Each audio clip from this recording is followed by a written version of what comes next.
신바람 사연 아파트. 오늘의 사연 시작하겠습니다. 안녕하세요. 저는 30대 주부입니다. 아직 아이는 없어요. 아직 젊으니까 일부러 가지려고 노력은 안 했는데 생각보다 임신이 안 돼서 걱정이었거든요. 그런데 이제 차라리 잘 됐다 싶네요. 아이가 있었으면 이런 결정을 내리기 쉽지 않았을 것 같아요. 저와 남편은 20대 후반의 지인의 소개로 만났어요. 당시 저는 대학교를 졸업한 뒤 학원에서 국어를 가르치는 학원 선생님이었는데, 원생 중 학부모 한 분의 소개로 지금의 남편을 만나게 되었습니다. 중소기업을 다니고 있던 남편은 무던한 성격에 까다롭지 않은 사람이었습니다. 사실 학부모가 소개해준 사람이라 거절도 못하고 부담스러운 마음에 예의상 몇 번 만나볼까 했던 건데, 막상 같이 시간을 보내보니까 성격도 잘 맞는 것 같고 느낌이 나쁘지 않았습니다. 그래서 만나다 보니 2년이란 시간이 훌쩍 지나갔고 자연스럽게 결혼 이야기까지 나오게 되었어요. 그 사이에 저는 작은 규모였지만 제 이름으로 된 학원도 하나 차렸습니다. 저는 남편에게 경력직으로 이직을 하거나 기술을 배우는 건 어떻겠지만 남편은 지금이 좋다며 내켜하지 않더라고요. 자기도 아이 낳고 하면 생각이 바뀌지 않겠나 싶어서 더 말은 안 했네요. 아무튼 그렇게 결혼을 계획하게 되면서 양가 식구들도 만나게 되었습니다. 시아버지는 워낙에 무뚝뚝하고 말씀이 없으신 분이셨고, 시어머니와 신우는 전형적으로 사이좋은 모녀 사이였습니다. 신우는 남편보다 4살 어리고 저보다는 2살 어렸는데 아이가 한 명 있었어요. 고등학교를 졸업하면서 사귀던 남자친구 아이를 갖게 되었는데 애 아빠는 바로 군대로 가버리고 군대에 다녀와서는 잠수를 탔다나 봐요. 아무리 수소문을 해도 찾을 수가 없었다면서 포기하고 신우가 혼자 키우고 있었습니다. 그렇다 보니 변변한 수입이 없어서 나라에서 한부모 가정에 주는 보조금과 시부모님의 도움으로 살고 있었습니다. 집마다 사람마다 각자의 사정이 있는 거다 생각했고 그 부분에 있어서는 제가 왈가왈부할 게 아니었기에 크게 문제라고 생각하지 않았습니다. 남편은 그런 신우를 안쓰러워하는 눈치였지만 그거야 당연히 자기 친동생이니 그런 마음이 드는 거다 싶었지요. 신우는 저에게 언니 하면서 제법 잘 따르는 편이었고 여동생이 없었던 저도 그런 신우가 예뻤습니다. 하지만 그건 어디까지나 결혼식을 올리기 전 얘기고요. 결혼을 하면서 처음으로 갈등을 빚게 되었는데 그건 바로 집 때문이었습니다. 저도 결혼 준비를 하면서 알게 된 사실인데 시집이 보기에는 부족함이 없어도 실제로는 재산이 하나도 없어서 저희를 도와주실 여력이 전혀 없으시더라고요. 저도 학원을 차리면서 그동안 모아두었던 돈을 다 써버린 탓에 걱정이 많았습니다. 다행히 친정부모님께서 일단 얼마 정도 대출받아 도와줄 테니 너무 스트레스 받지 말라고 해주셔서 어쩔 수 없이 친정에 손을 벌려야만 했어요. 그렇게 친정돈 1억과 남자친구가 그동안 모아둔 3천으로 전셋집을 구하게 되었습니다. 남자친구는 사실 월세로 살더라도 신축으로 갔으면 좋겠다고 했지만 저는 월세는 정말 돈을 버리는 일이라고 생각했기 때문에 그 문제로 많이 다퉜어요. 결국 서울 외곽에 위치한 방 2개짜리 빌라 전세에서 사는 걸로 결론을 지었지만요. 사실 저는 개원한 지 얼마 되지 않았어도 그동안 한 곳에서 오래 강의하며 입소문이 나 있던 상황이라 금방 학생들을 모을 수 있었습니다. 그래서 벌이가 괜찮은 편이거든요. 반면에 제 남편인데 이렇게 이야기하긴 그렇지만 결혼 준비하면서 남편이 회사에서 곧 인사이동이 있을 건데 자기가 승진 대상인 것 같다고 그러면 지금 받는 돈보다 훨씬 많이 받게 될 거라고 자신만만하게 이야기하더라고요. 그래서 그 말을 믿고 이런저런 계획을 세웠는데 어쩌다 보니 다 틀어지고 어긋나더라고요. 그리고 상황이 그렇다 보니 졸지에 제 수입이 남편 수입을 추월해버렸고 그게 저는 기쁘지만은 않더라고요. 그런 와중에 남편이 계속 신혼인데 신축에서 새로운 마음으로 시작하자라거나 은행에 대출 갚고 이자 내는 거나 월세나 비슷하다고 우기면서 좀 힘들었습니다. 하지만 솔직히 파혼할 정도는 아니라고 생각했어요. 주변 친구들도 다 결혼 준비하면서 이 정도는 싸운다고 했고 저는 파혼하게 되면 주변 사람들이 절 어떻게 볼지 두렵기도 했거든요. 조금 다투더라도 결국 내가 이기면 되지 않겠나 그렇게 마음을 먹고 버텼던 거예요. 그런데 결혼 생활이라는 건 정말 두 사람만 괜찮다고 다 되는 게 아니더라고요. 자꾸 외부 요인으로 다투게 되니까 그게 힘들었어요. 특히 신우와 시어머니 때문에 많이 힘들었습니다. 시부모님과 신우는 지방에서 살고 있었는데 차로는 2시간이 넘는 거리였어요. 그런데도 불구하고 시부모님과 신우는 걸핏하면 저희 집에 오고 싶어 했습니다. 특히 저는 주말에 남편이랑 맛집도 가고 놀러도 다니고 싶은데 시부모님은 이런저런 핑계를 대시며 어떻게든 올라오려고 하셨어요. 처음에는 저도 거절하기가 어려워 그럼 오시라고 했지만 그것도 하루 이틀이지 몇 달을 그러시니 죽을 마시더라고요. 올라오실 때는 기차를 타고 오셨는데 그럼 저희가 역까지 모시러 가야 했습니다. 그리고 집에 가실 때는 태워다 달라고 하시는데 아무리 자식이라지만 제가 정신없이 바쁜 시험 기간에도 그러실 때는 정말 야속하더라고요. 시부모님이 저희 집에 오셔서 특별히 다른 일을 하시는 건 아니고 두 분이서 놀러도 가시고 그러셨기 때문에 그나마 참고 참았네요. 더 문제는 신우였습니다. 신우는 항상 그 6살짜리 애를 데리고 왔는데 그 애를 저희한테 맡겨놓고 놀러를 나가기 일쑤였어요. 처음에 한두 번은 나이 어린 신우가 맨날 집에서 애만 보고 얼마나 갑갑하겠나 싶어서 좋은 뜻으로 봐주고 했습니다. 그런데 정말 무슨 호의가 계속되니 우리를 호구로 아는 것도 아니고 언젠가부터 너무 당연하다는 듯이 자기는 약속 있다고 저희한테 애 맡겨놓고 혼자 홀랑 나가버리고 그러더라고요. 저라고 그런 신우를 상대로 머리를 안 써본 게 아닙니다. 한 번은 신우가 저희 집에 오전 11시쯤 왔는데 바로 친구랑 점심 먹고 무슨 유명한 카페에 가보기로 했다며 정말 조카만 소파에 앉혀놓고 다시 신발을 신더라고요. 그래서 저희도 약속이 있어서 나가야 한다고 하니까 같이 온 시어머니가 둘 다 나갔다 오라며 당신이 집에서 애를 보고 있겠다 하시는 거예요. 그런데 저희 집에는 제가 처녀 때부터 기르던 강아지가 한 마리 있거든요. 그리고 시어머니는 그 강아지를 너무너무 싫어하세요. 걸핏하면 갖다 버리라 하시고 저희 안 볼 때 몰래 현관문 열어놓으실 거라 그러고 그러다 보니까 시어머니가 그러지 않으실 걸 알면서도 차마 저 없는데 시어머니랑 조카만 있게 할 수가 없더라고요. 결국 그날 신우는 친구 만나러 가고 저는 결국 시부모님 모시고 조카 데리고 다 같이 시간을 보내야만 했습니다. 신혼인데 계속 이런 일이 반복되니 남편과 제 사이도 좋을 리가 없었고요. 사실 남편이 나서서 교통정리 좀 해주면 좋겠는데 자기가 나서면 일이 커진다면서 조만간 자기들이 지겨워서 나가떨어질 테니 좀만 참고 버티자고 그러더라고요. 저도 솔직히 괜히 유세 떠는 것처럼 보일까봐 조심스럽기도 했고 날 추워지고 하면 그나마 덜 오시지 않겠나 싶기도 해서 참고 참았습니다. 그러다 결국 이 사단이 나버렸나 싶습니다. 진작에 신우를 못 오게 했으면 제 가정도 멀쩡했을까 싶은 생각도 들어요. 신우가 언젠가부터 아침 일찍 나가서 밤늦게 들어오거나 심지어 이튿날이 돼서 들어오기 시작했습니다. 학원이 단과 학원이다 보니 제가 주말에는 일이 없으니 저랑 남편이 번번이 집에서 조카를 봐야 했고 기약 없이 들어오지 않는 신우를 기다려야 하는 상황이 생기더라고요. 연락을 해도 지금은 전화를 받을 수 없습니다 같은 메시지만 달랑 오고 저로서는 걱정도 되고 화도 나고 갑갑하더라고요. 그래서 몇 번이고 남편한테 신우한테 연락 좀 하라고 그리고 이럴 거면 제발 못 오게 하라고 화를 냈어요. 남편은 그러면 또 알겠다고 대답은 잘하는데 실제로 달라진 건 없었습니다. 그리고 결국 신우가 며칠이 지나도록 안 들어오는 일이 발생했어요. 시부모님은 주말이 끝나기가 무섭게 당신들 집으로 돌아가신다 하시기에 일단 손녀딸도 데리고 가시라 하니 노인네 둘이서 애를 어떻게 보냐면서 신우 들어올 테니 저희더러 데리고 있으라고 하셨습니다.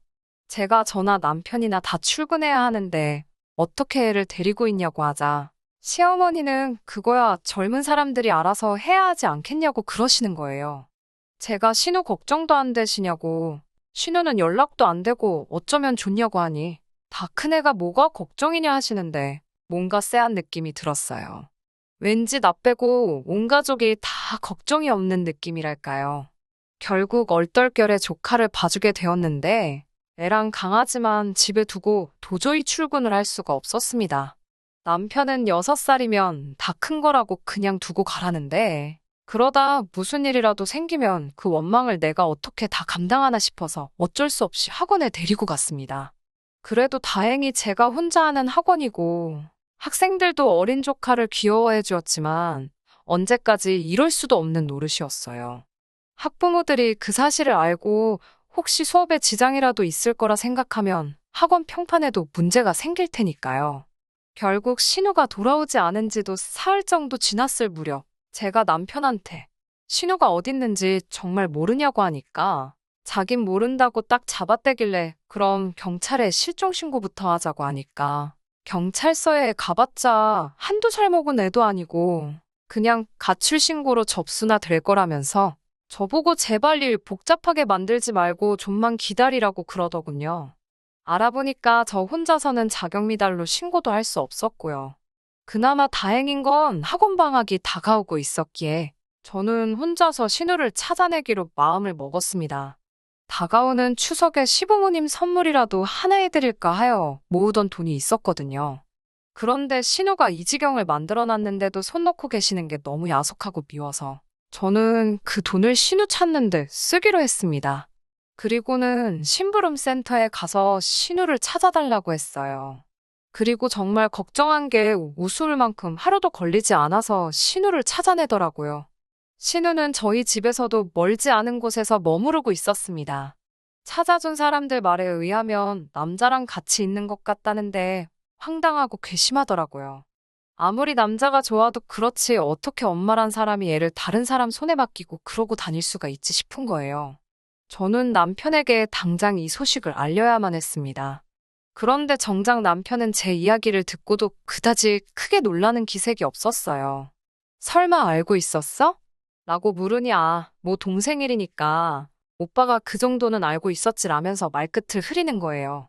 그래서 제가 어이가 없어서 어떻게 그런데 나한테는 한마디 말도 안 할 수가 있어? 라고 물었습니다.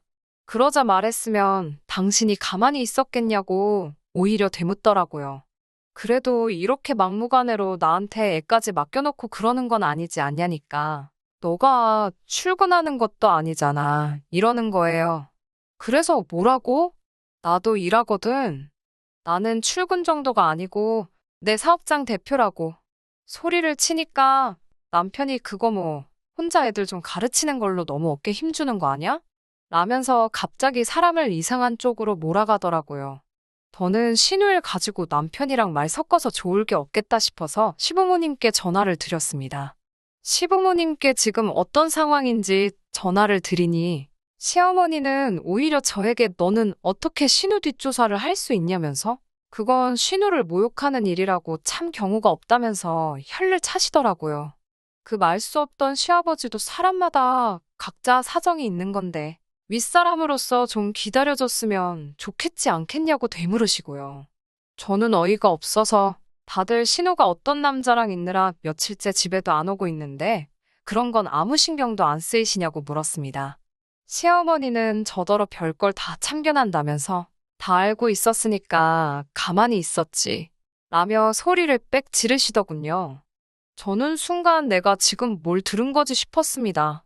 그러니까 나만 빼고 다들 신우가 어디서 뭐하고 다니는지 알고 있었으면서 나한테 애까지 맡겨놓고 모르는 척 했다는 건가? 정말 사람을 바보 취급해도 정도가 있지라는 생각이 들자 정말 속된 말로 머리가 돌아버릴 것 같더군요. 저는 제가 행여나 죄 없는 어린애한테 화풀이하게 될까봐 걱정이 돼서 시어머니한테 이제 더는 못 봐주겠으니까 당장 애 데리고 가라고 했습니다. 그러자 시어머니는 그럼 어디 저기 보육원 같은 데다 일단 맡겨놔라. 지 엄마가 돈 벌어서 찾으러 가게 그러더군요. 그 말 듣고 솔직히 이혼을 결심한 거나 마찬가지입니다.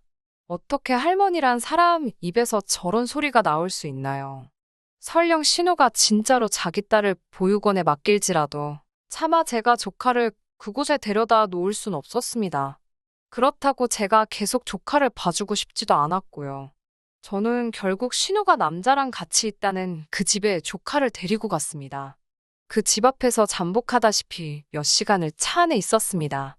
그나마 얌전한 조카도 차 안에만 있는 게 지겨웠는지 고모, 엄마 언제 와? 이러면서 저한테 칭얼대더라고요. 그런데 오늘은 글렀나 싶어서 집에 가려는 그때였습니다. 옷을 무슨 새내기 대학생 마냥 차려입은 신우가 어떤 남자 팔에 팔짱을 꼭 끼고 골목을 돌아서 나오더라고요. 보는데 황당하고 어이가 없었습니다.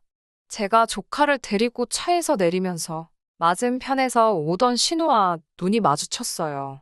그러자 신우가 화들짝 놀라며 발걸음을 돌리려고 하더라고요. 제가 신우 이름을 불렀지만 신우가 못 들은 척을 하더라고요. 그렇지만 조카가 신우를 봤는지 엄마 하면서 달려가더라고요. 그러자 신우도 반사적으로 다시 뒤를 돌아봤고요. 조카가 엄마 하고 달라드니 신우도 밀어내지 못하더군요. 신우 옆에 있던 남자는 무슨 상황인지 갈피를 잡지 못하고 혼란스러운 얼굴을 하고 있었습니다. 제가 그 남자에게 안녕하세요. 저희 신우 친구분이세요? 하고 말을 걸었습니다. 남자는 얼떨떨한 표정으로 예, 제가 남자친구입니다 하길래 저는 일부러 신우를 쳐다보면서 한껏 높은 목소리로 이렇게 멋진 분을 만나느라 신우가 집에도 안 들어오고 딸도 나몰라라 했구나 하고 말을 걸었어요. 그러자 신우가 눈으로 저에게 욕을 하며 언니 왜 그래요? 이따 전화할게요. 그때 통화해요. 이러면서 조카를 제 쪽으로 밀더라고요. 조카는 영문도 모르고 엄마, 나 엄마랑 있을래 이러고 신우는 급기야 저를 골목어기로 잡아 끌더니 언니, 지금 뭐 하자는 거예요? 라며 따지기 시작하더라고요. 그렇지만 제가 뭐가 겁이 나겠어요. 저는 당당하면 저 남자 앞에서 얘기하라며 신우 팔을 뿌리치고 다시 그 남자한테 가서 조카를 들이밀었습니다. 예쁘죠? 우리 신우 딸이에요. 사진은 보여준 적 있어요? 남자친구분이 우리 조카도 자식으로서 받아주기로 한 거예요? 정말 대단하신 분이다. 라고 아주 갖은 오바를 다 떨면서 신우 남자친구라는 사람에게 말을 걸었습니다. 그러자 신우가 진짜 왜 그러냐고 소리치면서 닭똥 같은 눈물을 흘리더군요. 남자가 잠깐 아무 말도 없더니 신우한테 너 결혼했었어? 이러는 거예요. 신우가 결혼한 건 아닌데 라면서 말끝을 흐리니까 남자가 다시 그럼 얘는 네 딸은 맞는 거야? 이러더라고요.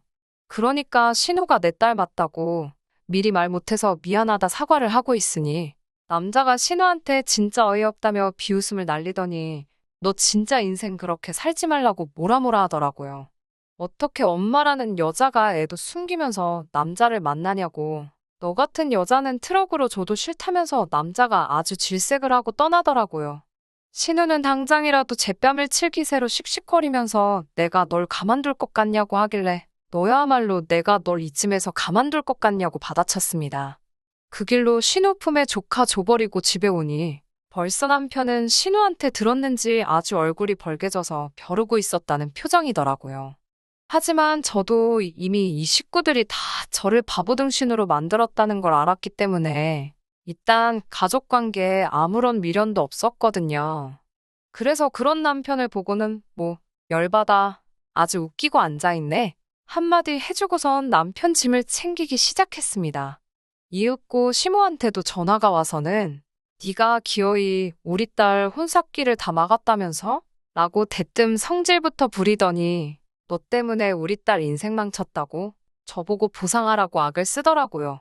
알고 보니까 그 남자가 의대를 졸업하고 서울 모 병원에서 레지던트 하면서 자취를 하고 있었나 봐요. 그러다 술자리에서 신우랑 알게 됐는데 신우가 팔자 좀 고쳐보겠다고 그날 어떻게 하루를 같이 보냈던 걸 빌미로 아주 사귀자고 들이대다가 어떻게 잘 풀렸는지 연애까지로 발전했던 사이랍니다. 그런데 제 덕에 산통을 깼다면서 다들 제 탓만 하더라고요. 진짜 뭐 이런 집구석이 다 있나 싶어서 남편한테 그냥 이혼하자고 했어요. 가전제품이랑 가구 대부분 다 저랑 남편이 각자 자취하면서 쓰던 거 그대로 들고 왔었고 전세 자금으로 들어간 1억 3천이 전부였는데 그중 남편 몫은 3천 정도였으니 그건 제가 지금 당장이라도 줄 수 있다고. 그러니까 이혼하자고 그랬습니다. 남편은 자기가 왜 이혼을 하냐? 그리고 왜 내 몫이 3천밖에 안 되냐고 따져 묻더라고요. 여태까지 자기가 벌어다 준 돈이 얼만지나 아냐면서요. 네 벌이야 뻔하지 않냐. 그놈의 승진은 대체 언제 된다는 거냐. 아주 대판 싸웠어요. 이 집에 들어간 돈 3천이 전부고 네가 번 돈 가지고 생활비도 겨우 한다고요. 결국 그 문제로 며칠을 서로 씨름을 하다 제가 변호사를 선임해버렸습니다. 변호사 말로는 지금 이혼의 귀책 사유가 남편을 비롯한 시댁에 있기 때문에 어차피 소송으로 가도 제가 이길 확률이 높으니까 걱정 말고 진행하자 하더군요. 지금은 그래서 소송 중입니다만 별 걱정도 안 되고 솔직히 홀가분하기까지 합니다. 저희가 이혼한다고 하자 그제서야 시부모님도 정신이 들었는지 자기가 자식 일이다 보니 눈에 뵈는 게 없었다며 부모 마음 좀 이해해달라고 그리고 저에게도 미안했다고 따로 사과하고 싶다 하시더군요. 하지만 한 번 속지 두 번 속을 수 있나요? 저는 괜찮다고 그냥 이대로 다시는 서로 안 마주치면 좋겠다고 선을 그었습니다.